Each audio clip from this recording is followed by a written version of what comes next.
Katakan, how great is our God.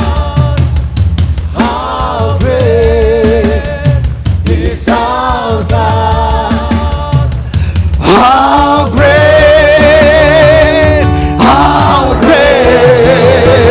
is our God. Mari bersama-sama. How great is our God. Sing with me, how great is our God. And all we see, how great is our God. How great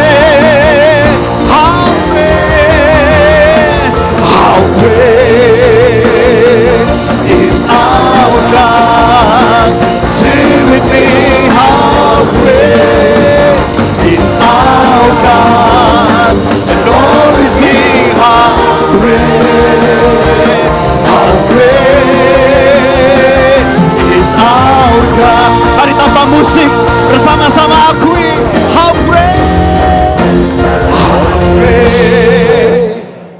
is our God. Sing with me, how great. And all we see, how great is our God. Sekali lagi, katakan how great is our God. Sing with me, how great is our God. And all we see, how great, and all we see, how great,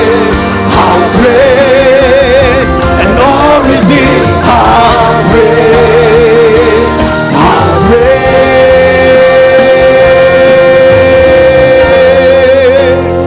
is our God.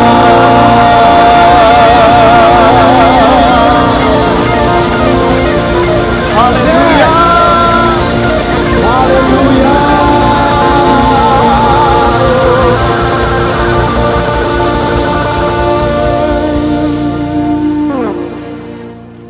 Allah yang hebat dulu, sekarang, dan selama-lamanya.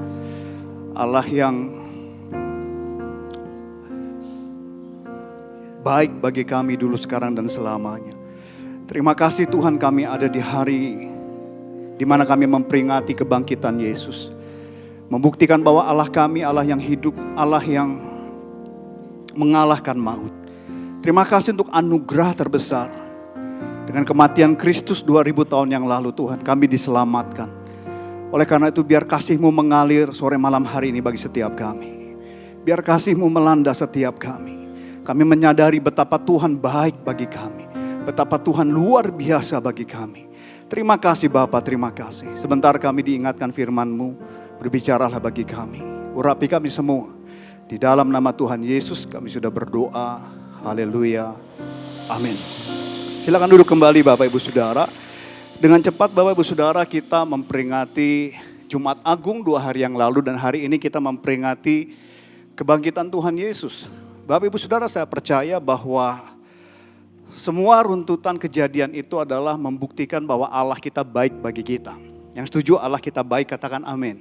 Bisa lihat kanan kiri Bapak Ibu Saudara, berikan senyum yang terbaik dan katakan wow, Allah kita luar biasa. Haleluya. Yohanes 3 ayat 16 Bapak Ibu. Ayat yang sering kita dengar berkata, karena begitu besar kasih Allah akan dunia ini, sehingga ia telah mengaruniakan anaknya yang tunggal, supaya setiap orang yang percaya kepadanya tidak binasa, melainkan beroleh hidup yang kekal. Bapak Ibu Saudara, apa yang Yesus lakukan 2000 tahun yang lalu, itu bukan hanya sekedar dia mati menebus kita, tetapi Alkitab dengan jelas berkata, supaya kita yang percaya tidak binasa, dan memperoleh hidup yang kekal. Nah, binasa dalam konteks apa? Binasa seperti apa sih? Nah Bapak Ibu Saudara, kalau kita melihat kejadian sebentar, kejadian adalah bicara kejadian pasal pertama, bicara penciptaan manusia. Kejadian pasal pertama dan kedua bicara bagaimana Tuhan membentuk manusia, menghembuskan nafas kepada manusia sehingga manusia terbentuk serupa dan segambar dengan Allah.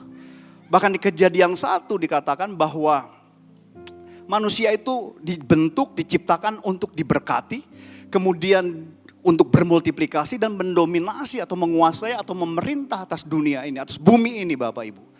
Tetapi kita tahu di dalam Kejadian pasal ketiga, kalau kita perhatikan ayat 1 sampai ayat 24, Bapak Ibu kita tahu bahwa manusia jatuh di dalam dosa. Tuhan sudah berkata jangan makan buah dari pohon pengetahuan yang baik dan jahat. Tapi Hawa terbujuk Bapak Ibu, kemudian dia memakan dan memberikan juga kepada suaminya Adam. Sehingga seketika itu juga manusia jatuh di dalam dosa. Manusia ada di luar tujuan Tuhan. Manusia memberontak terhadap Tuhan. Dan akibat daripada dosa Bapak Ibu Saudara, manusia itu mengalami 3 kematian. Yang pertama, manusia akhirnya mengalami yang namanya kematian secara fisik. Mungkin Bapak Ibu, sekalipun tidak tertulis di dalam Alkitab, kalau manusia tidak berdosa, mungkin manusia itu tidak akan pernah mati. Dia tidak akan pernah mengalami yang namanya kematian. Tapi karena manusia berdosa, akhirnya Tuhan mungkin memutuskan, atau Tuhan memutuskan manusia itu menjadi limited Bapak Ibu Saudara, menjadi sangat terbatas. Secara fisik kita akan mengalami yang namanya kematian, kemudian mati secara rohani. Kejadian pasal yang ketiga dengan jelas berkata ketika manusia berdosa, manusia diusir dari Taman Eden. Manusia terputus hubungannya dengan Tuhan. Yang tadinya hidup bersama dengan Tuhan, ngobrol sama Tuhan, hidup bersama 24 jam bersama Tuhan di Taman Eden, tiba-tiba harus terputus. Secara rohani kita terputus dengan Tuhan, secara rohani kita mati. Tapi Bapak Ibu Saudara, akhir dari semuanya adalah kematian yang kekal. Kematian yang kekal di neraka. Rasul Paulus mengingatkan di kitab Roma bahwa upah dosa adalah maut. Dan Wahyu pasal 20 menyatakan bahwa akhir daripada semuanya, iblis akan dihukum dengan orang-orang yang tidak percaya. Yang dinamakan dengan api yang kekal. Penghukuman yang kekal. Hari-hari ini Bapak Ibu ada begitu banyak pengajaran. Bahkan kemarin baru ada seorang bertanya kepada saya, apakah benar neraka itu nggak ada? Bapak Ibu mungkin kita pernah dengar, hari-hari ini lagi agak ramai Bapak Ibu. Ya karena Tuhan begitu mengasihi manusia, masa sih Tuhan ciptakan manusia untuk dimasukkan ke dalam neraka? Bapak Ibu, saya bukan ahli teologi, walaupun saya mungkin sekolah teologi atau belajar Alkitab, tetapi Bapak Ibu saya hanya mengambil apa adanya di dalam Alkitab. Kalau Alkitab berkata di Wahyu pasal 20 bahwa ada penghukuman yang kekal, saya pegang itu Bapak Ibu. Artinya bahwa ada penghukuman yang kekal untuk orang-orang tidak percaya. Jadi Bapak Ibu Saudara ada beberapa yang berkata, oh enggak ada neraka. Jadi kalau orang tidak percaya mati bagaimana? Ya hilang aja. Wah kalau gitu kita cepat-cepat hilang Bapak Ibu Saudara ya. Kita mati terus hilang. Nah Bapak Ibu Saudara itu enggak secara Alkitab itu bingung penjelasannya. Tapi intinya balik lagi Bapak Ibu, setelah manusia jatuh di dalam dosa, kita mengalami 3 kematian. Dan akhirnya manusia berusaha mencari keselamatan. Manusia berusaha menyembah gunung yang tinggi, menyembah alam, menyembah laut, menyembah semua yang dianggap lebih besar dari manusia. Hanya untuk satu, mereka ingin kembali kepada penciptanya.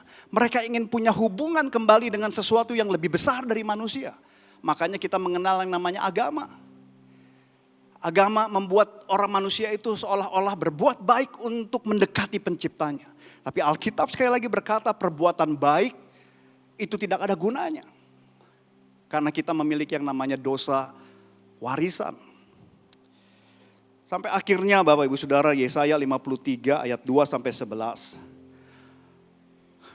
Tuhan harus mengutus anaknya sendiri untuk menjadi pengganti kita. Di dalam Yesaya 53 ayat 2 sampai 11 dikatakan demikian. Sebagai taruk ia tumbuh di hadapan Tuhan dan sebagai tunas Sebagai tunas dari tanah kering, ia tidak tampan dan semaraknya pun tidak ada sehingga kita memandang dia. Dan rupa pun tidak sehingga kita menginginkannya. Ia dihina dan dihindari orang. Seorang yang penuh kesengsaraan dan yang biasa menderita kesakitan. Ia sangat dihina sehingga orang menutup mukanya terhadap dia dan bagi kita pun dia tidak masuk hitungan. Tetapi sesungguhnya penyakit kitalah yang ditanggungnya dan kesengsaraan kita yang dipikulnya. Padahal kita mengira dia kena tulah, dipukul dan ditindas Allah.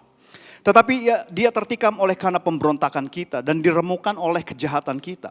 Ganjaran yang mendatangkan keselamatan bagi kita ditimpakan kepadanya. Dan oleh bilur-bilurnya kita menjadi sembuh. Kita sekalian sesat seperti domba, masing-masing kita mengambil jalannya sendiri. Tetapi Tuhan telah menimpakan kepadanya kejahatan kita sekalian. Dia dianiaya, tetapi dia membiarkan dirinya ditindas dan tidak membuka mulutnya seperti anak domba yang dibawa ke dalam pembantaian. Seperti induk domba yang keluh di depan orang-orang yang menggunting bulunya. Ia tidak membuka mulutnya. Sesudah penahanan dan penghukuman ia terambil dan tentang nasibnya siapakah yang memikirkannya. Sungguh ia terputus dari negeri orang yang hidup dan karena pemberontakan umatku ia telah kena tulah. Orang menempatkan kuburnya di antara orang-orang fasik dan dalam matinya ia ada di antara penjahat-penjahat. Sekalipun ia tidak berbuat kekerasan dan tipu tidak ada dalam mulutnya. Tetapi Tuhan berkehendak meremukan dia dengan kesakitan apabila ia menyerahkan dirinya sebagai korban penebus salah. Ia akan melihat keturunannya, umurnya akan lanjut dan kehendak Tuhan akan terlaksana olehnya. Bapak Ibu, ini adalah nubuatan Nabi Yesaya. Bahwa Yesus harus datang. Dia Tuhan tapi dia harus jadi manusia untuk menembus Bapak Ibu Saudara dan saya. Alkitab berkata, mungkin orang saat itu bilang, oh Yesus itu yang kena tulah. Yesus itu penjahat sampai dia harus mati di salib. Tapi Yesaya berkata, sebenarnya dosa kita yang ditanggungnya. Sebenarnya kematian kita yang ditanggungnya. Bahkan sakit penyakit kita yang ditanggungnya. Kemiskinan kita yang ditanggungnya. 2000 tahun yang lalu Yesus melakukan itu bagi kita semua. Itu adalah kebaikan Tuhan bagi kita. Itu adalah anugerah Tuhan yang besar bagi kita. Yang setuju dan mengerti katakan amin. Bisa lihat kanan kiri Bapak Ibu katakan Tuhan Yesus baik luar biasa. Kasih Allahku sungguh telah terbukti. Ketika dia serahkan anaknya. Kasih Allah mau berkorban bagi kau dan aku. Tak ada kasih seperti kasih-Mu. Bersyukur, bersyukur, bersyukurlah. Bersyukur karena kasih setiamu. Ku sembah, ku sembah selama hidupku. Bapak Ibu Saudara, Yesus mati bagi kita. 3 hari kemudian dia bangkit bagi kita. Apa yang terjadi? Apa yang terjadi atas kita? Pesan apa yang Tuhan berikan kematian dan kebangkitannya? Setidaknya ada 3 Bapak Ibu yang saya bisa sampaikan sore malam hari dengan waktu yang cukup terbatas. Yang pertama Bapak Ibu, Yesus mati, Yesus bangkit untuk kita. Yang pertama dia memberikan pengharapan bagi kita. Di dalam Kolose 1 ayat 5 dikatakan oleh karena pengharapan yang disediakan bagi kamu di surga. Tentang pengharapan itu telah lebih dahulu kamu dengar dalam firman kebenaran yaitu Injil. Yesus mati, Yesus bangkit untuk memberi pengharapan bagi kita semua. Bapak Ibu, hal yang paling ditakuti oleh manusia adalah kematian. Setuju Bapak Ibu? Sebuah riset studi membuktikan bahwa hal yang paling ditakuti hampir seluruh manusia adalah yang namanya kematian. Kenapa kematian ditakuti Bapak Ibu? Karena di dunia kematian, kehidupan setelah kematian digambarkan dengan sesuatu yang mengerikan. Disiksa, reinkarnasi dan sebagainya. Digambarkan sesuatu yang gak jelas Bapak Ibu Saudara. Sehingga manusia berusaha menghindari kematian. Siapa di sini yang tidak takut mati Bapak Ibu? Berarti mesti ke psikolog kayaknya Bapak Ibu. Karena pada dasarnya manusia itu normalnya takut mati sekalipun hamba Tuhan. Apakah saya takut mati? Bapak Ibu, saya percaya setelah kematian saya akan mengalami hidup kekal. Tapi kalau diperhadapkan dengan kematian, saya juga takut Bapak Ibu. Ketika saya kena COVID di Hasan Sadikin waktu itu 2020, tetap saya takut Bapak Ibu. Tapi Yesus mati, dia mengalahkan maut, dia bangkit. Dia ingin memberikan pesan bagi Bapak Ibu Saudara saya, bahwa Yesus telah mengalahkan hal yang paling ditakuti manusia. Kalau Yesus sudah mengalahkan maut, hal yang paling kita takuti, Bapak Ibu Saudara, maka ada harapan di dalam Tuhan Yesus. Bahwa kalau sekalipun kita sakit, sekalipun kita masih kekurangan secara finansial, di dalam Yesus ada pengharapan. Sekalipun hari ini kita mengalami begitu banyak proses, begitu banyak tantangan, Bapak Ibu Saudara, di dalam Yesus kita percaya ada kemenangan demi kemenangan. Kalau kematian saja sudah Yesus kalahkan, kalau maut saja sudah Yesus kalahkan, masalah Bapak Ibu Saudara dan saya, Yesus sudah kalahkan. Yesus sudah tanggung 2000 tahun yang lalu. Kalau hari ini ada yang datang tanpa pengharapan, sudahlah hidup saya begini-begini saja. Udahlah, saya mah gak bisa maju lagi. Bapak Ibu, saya mau bilang, Tuhan Yesus mati 2000 tahun yang lalu, Tuhan Yesus bangkit 2000 tahun yang lalu. Dia tidak pernah memberikan yang biasa bagi kita. Dia selalu menyediakan yang terbaik bagi kita. Tapi hanya masalahnya kita mau masuk gak dalam pengharapan itu Bapak Ibu. Mau gak kita bersama dengan pengharapan itu? Tuhan baik bagi kita. Dia memberi pengharapan. Yang kedua Bapak Ibu, apa yang Yesus lakukan 2000 tahun yang lalu di kayu salib dan kebangkitannya? Yesus melakukan yang namanya penebusan, pertukaran Bapak Ibu. Harusnya kita yang binasa, tapi Yesus menukar kita sehingga kita memperoleh kehidupan. Efesus 1 ayat 7 dikatakan, sebab di dalam Dia dan oleh darahnya kita beroleh penebusan, yaitu pengampunan dosa menurut kekayaan kasih karunia-Nya. Semua kita berdosa Bapak Ibu, gak ada yang berdosa. Semua kita banyak melakukan kesalahan, bahkan setelah lahir baru. Bahkan di dalam pelayanan sekalipun. Bahkan dalam konteks saya mungkin seorang hamba Tuhan. Apakah saya masih melakukan kesalahan? Banyak Bapak Ibu. Tapi satu hal yang saya tahu, Yesus sudah menukar segala kesalahan dosa saya 2000 tahun yang lalu. Bagian saya adalah berusaha untuk hidup lebih baik dan lebih baik. Bagian saya adalah untuk selalu bertobat. Menghidupi kelahiran baru itu. Mengalami transformasi untuk menjadi manusia yang lebih baik dan lebih baik. Tapi Yesus sudah menukar semuanya Bapak Ibu. Ada sebuah cerita di sebuah kota di Amerika Bapak Ibu. Ada seorang yang sangat kaya, pengusaha. Dia mau mengawinkan anaknya. Anaknya laki-laki akan menikah. Nah menantunya ini Bapak Ibu Saudara seorang wanita ternyata punya kelainan. Calon menantunya ini punya penyakit klepto Bapak Ibu. Tahu penyakit klepto? Penyakit yang suka ngambilin barang tanpa sadar Bapak Ibu. Ya, penyakit yang kalau ada di supermarket, di toko-toko dia pasti suka ngambilin tanpa sadar, dia ngambil barang. Pokoknya harus ngambil barang aja. Atau mengambil sesuatu. Jadi penyakit yang ya penyakit syaraf dan penyakit secara psikologi Bapak Ibu. Nah waktu calon mertuanya tahu Bapak Ibu, sebelum pernikahan dilangsungkan, dia panggil seluruh pengusaha, seluruh yang punya toko di kota itu. Dikumpulkan makan bareng, terus calon mertuanya ini bicara begini. Bapak Ibu yang punya toko, punya supermarket, sebentar saya mau ngawinin anak saya. Nah menantu saya ini punya penyakit klepto. Nanti dia pasti akan datang ke toko Bapak Ibu. Kalau menantu saya ngambil barang, jangan panggil polisi. Kalau menantu saya ketahuan mengambil barang, catat barang itu. Dan saya akan bayar lunas barang-barang itu. Jadi Bapak Ibu Saudara setelah menikah, pernikahan dilangsungkan. Benar, menantunya ini kan pergi ke mall, pergi ke shopping center, pergi masuk toko, ini masuk toko itu. Mungkin baru kali ini ada pengusaha ngomong maling yang banyak, ambil yang banyak, curi yang banyak. Karena semua yang diambil, dicatat dan dikasih ke mertuanya bayar lunas. Bapak Ibu Saudara siapa yang gak punya kekurangan? Kita semua punya kekurangan, amin. Tapi Yesus sudah bayar lunas 2000 tahun yang lalu. Bagian kita adalah, ayo kita hidup lebih baik. Bagian kita, ayo kita belajar bertumbuh. Bagian kita, ayo hargai kebaikan Tuhan. Dengan kita sungguh-sungguh mencari wajah Tuhan. Yang mau katakan amin. Dan yang terakhir Bapak Ibu. Apa yang Yesus lakukan 2000 tahun yang lalu? Dia memberi pengharapan. Dia melakukan pertukaran bagi kita. Dan yang terakhir, dia melakukan penerimaan bagi kita. Acceptance. Dia menerima kita, orang berdosa, orang yang gak layak sebenarnya untuk diampuni Bapak Ibu. Coba kita lihat dosa kita, kelakuan kita.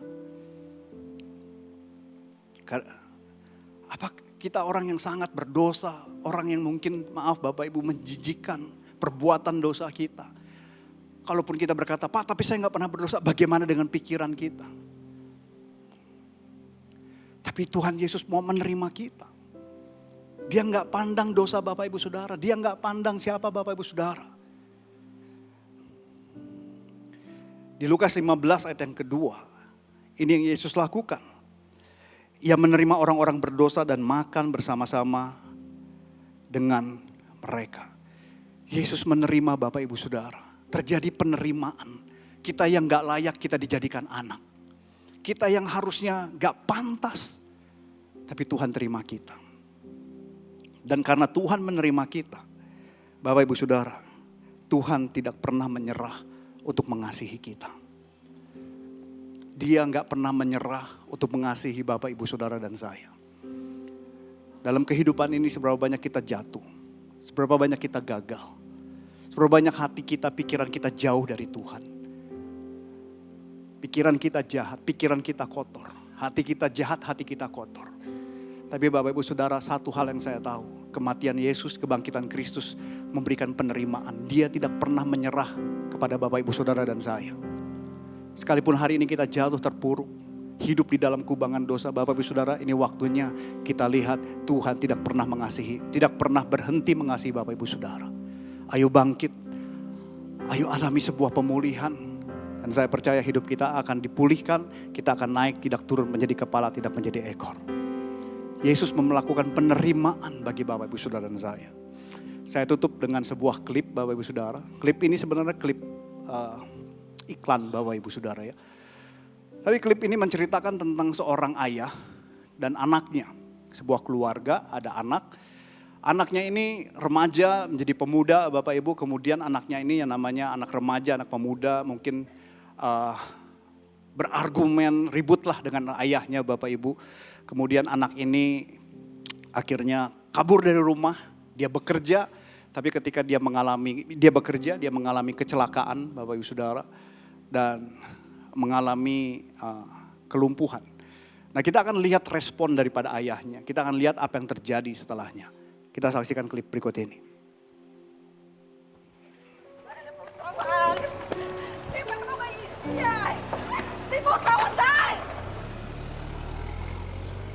How easy it is for us to forget what it was like when we were once family.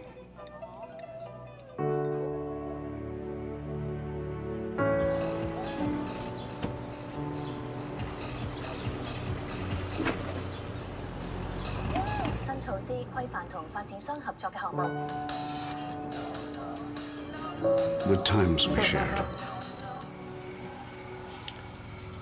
Suatu hari anaknya pulang malam Bapak Ibu, mungkin subuh mungkin.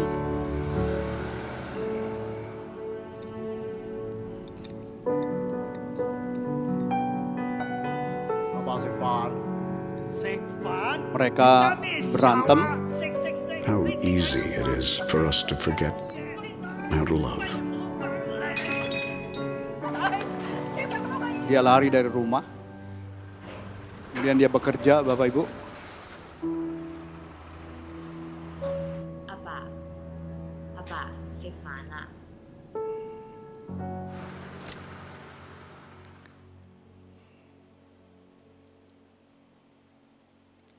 Dia mengalami kecelakaan.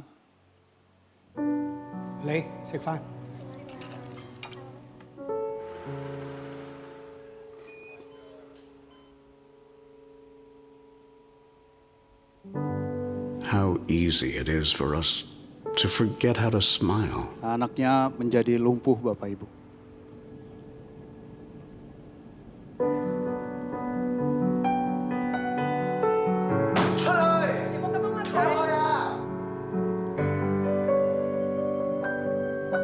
It's easy to forget. Apa? Resumnya apa?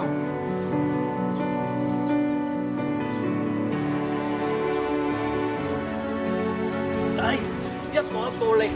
Lihat yung sakit.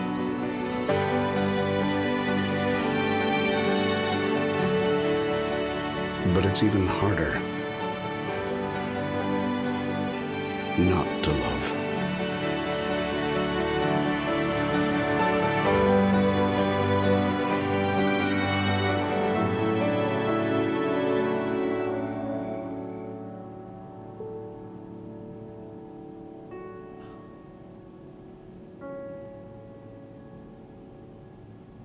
Pak, Mak.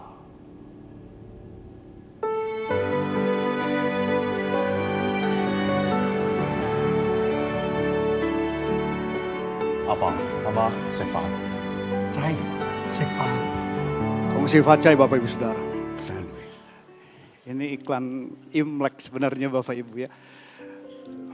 Bapak Ibu, kalau dunia bisa memberikan sebuah gambaran bahwa Bapak yang baik adalah Bapak yang gak pernah menyerah dan menerima anaknya.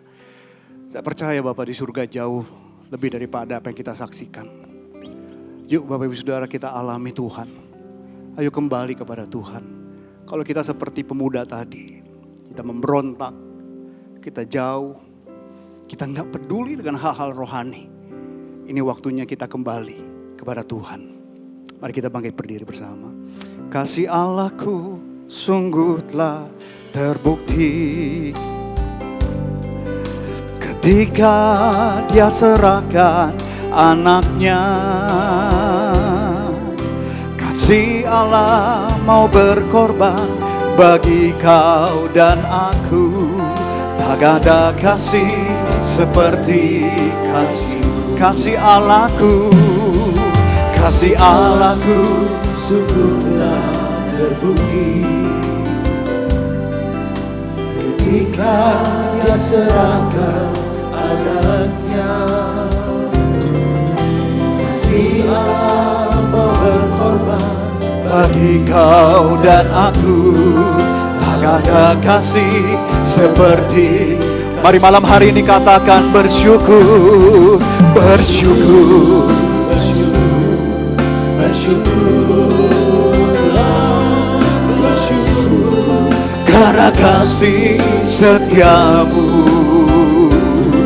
Ku sembah, ku sembah, ku sembah dan ku sembah. Selama hidupku ku sembah kau Tuhan. Mari katakan bersyukur, bersyukur, bersyukur, bersyukurlah, bersyukur karena kasih setiamu. ku sembah, ku sembah, ku sembah dan ku sembah selama hidupku. Mari yang sudah berbahasa roh, berbahasa roh. Shikarana balagada balagada balagada balagada ya dana bahanda ya dana bahanda ya dana bahanda ya dana bahanda. Shikarana balagada balagada ya dana bahanda bahanda ya dana balagada balagada. Tuhan, biar kasih-Mu mengalir. Tuhan, biar malam hari ini anugerah-Mu tercurah bagi kami. Tuhan, jamah setiap pribadi, jamah setiap pribadi lepas pribadi. Tuhan, sentuh kami. Tuhan, pengorbanan-Mu, kebangkitan-Mu 2000 tahun yang lalu untuk menerima kami Tuhan, untuk melakukan pertukaran atas kami, untuk memberikan pengharapan atas kami.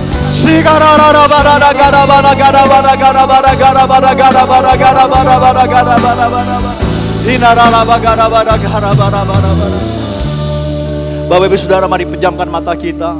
Malam hari ini saya percaya Tuhan ada di tengah-tengah kita. Dan malam hari ini saya percaya Tuhan sedang menantikan Bapak Ibu Saudara. Alkitab berkata, mendekatlah kepada Tuhan maka Dia akan mendekat kepada kita. Bapak Ibu Saudara, seberapa banyak mungkin kita malam hari ini kita belum pernah menerima Yesus sebagai Tuhan dan Juru Selamat. Kita nggak tahu tentang Yesus. Kita mungkin baru pertama kali ke gereja. Kita nggak pernah dengar bahwa Yesus mati bagi kita. Yesus menukar hidup kita. Dia memberi pengharapan. Dia menerima kita. Kalau Bapak Ibu Saudara ada di tempat ini, saya ingin berdoa bagi Bapak Ibu Saudara. Tapi sebelumnya yang kedua Bapak Ibu, mungkin juga ada di antara kita yang sudah jauh dari Tuhan. Kita berkata, saya dulu Kristen yang sungguh-sungguh. Saya dulu melayani Tuhan, saya dulu saat teduh, saya dulu berdoa, baca Alkitab. Tapi hari-hari ini semakin kesini, mungkin karena proses, Karena tantangan dalam kehidupan kita jauh dari Tuhan. Kita mulai menyalahkan Tuhan dalam hidup ini. Kita mulai menyalahkan Tuhan dengan situasi hidup kita. Kita nggak punya hubungan yang kuat dengan Tuhan. Malam hari ini saya percaya Tuhan juga mau memulihkan Bapak Ibu Saudara. Bagi Bapak Ibu Saudara yang mungkin ada di dalam yang pertama, Bapak Ibu Saudara ingin menerima Yesus sebagai Tuhan dan Juru Selamat. Yang kedua, Bapak Ibu Saudara ingin kembali kepada Tuhan, ingin mengalami jamahan Tuhan Yesus. Kalau Bapak Ibu Saudara, dalam hitungan ketiga, angkat kedua tangan Bapak Ibu Saudara tinggi-tinggi. 1, 2, 3. Haleluya, haleluya. Kau melihat tangan-tangan yang terangkat, Tuhan. Tuhan, aku berdoa malam hari ini. Tuhan jamah dalam nama Tuhan Yesus. Tuhan jamah setiap hati. Tuhan jamah dalam nama Tuhan Yesus.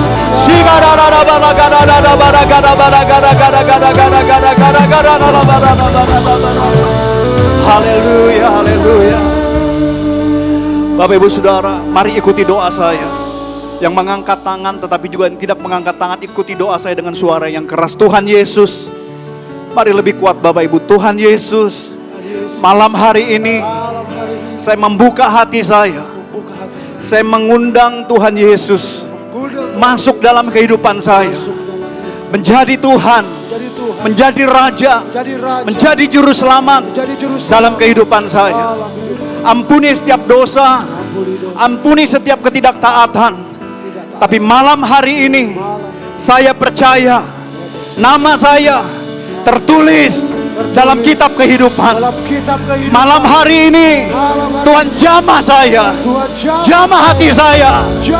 Mari sekali lagi angkat kedua tangan kita Bapak Ibu Saudara. Tuhan jamah dalam nama Tuhan Yesus. Tuhan jamah dalam nama Tuhan Yesus.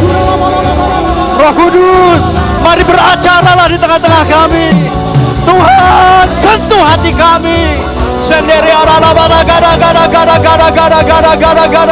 Jamah dalam nama Tuhan Yesus. Raba sandara la bara gara. Sehe rada gara. Haleluya, haleluya. Mari katakan bersyukur. Bersyukur, bersyukur, bersyukur. Karena kasih setiamu, ku sembah,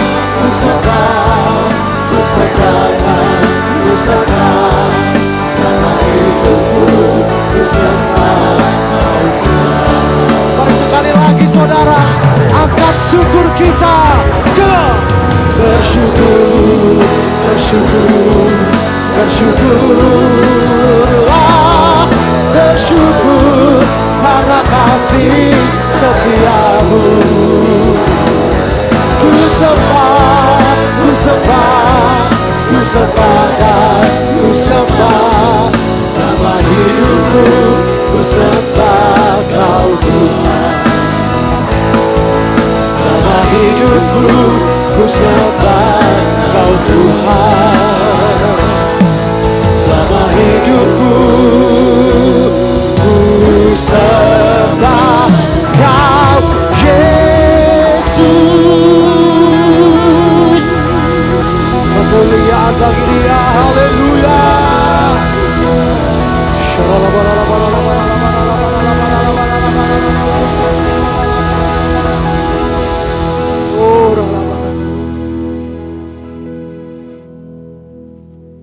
Amin semua. Dipersilahkan duduk.